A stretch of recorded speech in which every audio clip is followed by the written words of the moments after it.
సిలికానాంధ్ర కూచిపూడి నృత్యోత్సవం అనే ఊరు రెండు వీటన్నిటికీ కలిసి కర్త కర్మ క్రియ కూచిభొట్ల ఆనంద్. ఈ సిలికానాంధ్ర కార్యక్రమాలన్నిటికీ కర్త కర్మ క్రియ కూచిభొట్ల ఆనంద్ గారు.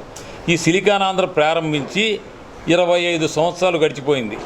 ఈ సందర్భంగా సిలికానాంధ్ర రైతోత్సవాలు Guinness Book of World Records record చేయబడింది. 2008 జూన్ నెల 19, 20, 21 తేదీల్లో అమెరికాలోని కుపుర్టునిలో ప్రప్రథమ అంతర్జాతీయ కూచిపూడి నాట్య సమ్మేళనం అత్యంత వైభవపేతంగా జరిగింది. ఆ రోజున కూచిపూడి నృత్య దినోత్సవంగా ప్రకటించి కుపర్టునో నగరం మన కూచిపూడి పట్ల గౌరవాన్ని ప్రకటించింది.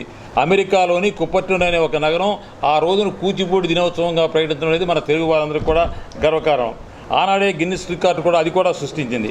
ఆ తర్వాత హైదరాబాద్లోని ఎల్బీ స్టేడియంలో నిర్వహించిన అంతర్జాతీయ మంగళవాద్య సమ్మేళనం, మన పెళ్ళిళ్ళకి ఆటికి వాయించే మంగళవాద్యాలు ఏవైతే ఉంటాయో సన్నాయి మంగళవాద్యాలు, అటువంటిది 75,000 మంది కళాకారులతో మన హైదరాబాద్ లాల్ బహదూర్ స్టేడియంలో అద్భుతంగా నిర్వహించారు.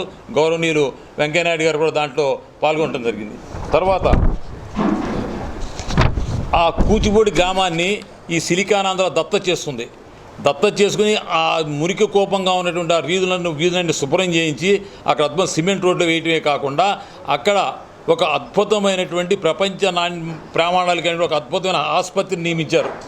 హాస్పిటల్ని, అద్భుతమైనటువంటి హాస్పిటల్ని. దాన్ని కూడా ముఖ్యమంత్రి చంద్రబాబు నాయుడు గారు జాస్తి చలమిస్తారు. నేను కూడా ప్రారంభోత్సవ సభలో ఉన్నాం. ఆ తర్వాత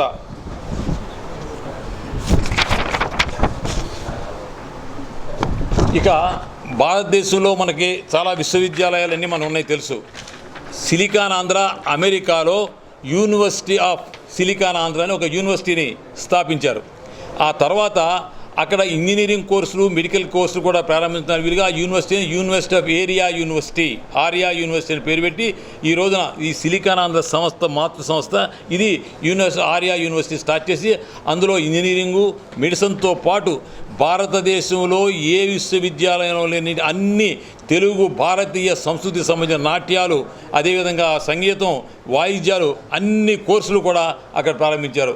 అదేవిధంగా ఆ తెలుగు విశ్వవిద్యాలయంతో కాంట్రాక్ట్ అయ్యేవాళ్ళు అక్కడ ఎంఏ తెలుగు కోర్సులను కూడా ప్రారంభించారు. మన హైదరాబాద్లో ఉన్నటువంటి తెలుగు విశ్వవిద్యాలయ అధ్యాపకులే ఆన్లైన్లో పాఠాలు చెప్తారు. ఇక్కడ నుంచి పరీక్షలు నిర్వహిస్తారు. వాల్యుయేషన్ కూడా తెలుగు విశ్వవిద్యాలయం చేస్తారు. అంటే ఎంఏ తెలుగు అనేటువంటిది, పిహెచ్డి తెలుగు అనేటువంటిది చేసుకోవడానికి అమెరికాలో ఒక ఏర్పాటు జరిగిపోయింది. తర్వాత మన తెలుగు వాళ్ళ పిల్లలకి తెలుగు రావట్లేదు అనేటువంటి బాధ లేకుండా తెలుగు సిలికానాంధ్ర మనబడి అనే సంస్థను స్థాపించి దాని ద్వారా ప్రతి నగరంలో కూడా ఈ తెలుగు నేర్పేటువంటి కార్యక్రమాన్ని చేపట్టారు. ఇది ఎక్కడి వరకు పాకింది? ఇంగ్లాండు, ప్యారిస్, మలేషియా, సింగపూర్ లాంటి దేశాల్లో కూడా ఈ మనబడి కార్యక్రమాలను నిర్వహించి లక్షలాది మంది ప్రవాసాంధ్రుల యొక్క తెలుగు పిల్లలు తెలుగు నేర్చుకునేటువంటి అవకాశాన్ని కల్పించింది. తర్వాత మన గుమ్మడి గోపాలకృష్ణ గారు అక్కడికి వెళ్ళి ఈ పాండవోద్యోగ విజయాలు, సత్యహరిచంద్ర నాటకంలోని పద్యాలు వాళ్ళతో వేషాలు కట్టించి అక్కడ బీటెక్లు, ఎంటెక్లు చదివినటువంటి పిల్లలు, ఆడపిల్లలు, మగపిల్లలు కలిసి ఆ తెలుగు పద్యాల నాటకాలను ప్రదర్శించడం అనేది ఒక ప్రపంచ చరిత్రలో అపూర్వమైనటువంటి ఒక సన్నివేశం. ఇంతటి గొప్ప విజయాలను ఒక సంస్థ తెలుగువారిచే ప్రారంభించబడి ఇంత బహుముఖీనమైనటువంటి కార్యక్రమాలు నిర్వహించేటువంటి ఇంకొక సంస్థ ప్రపంచవ్యాప్తంలో ఎక్కడా లేదు అనేది మాత్రం నేను ఖచ్చితంగా చెప్పగలను. ఆ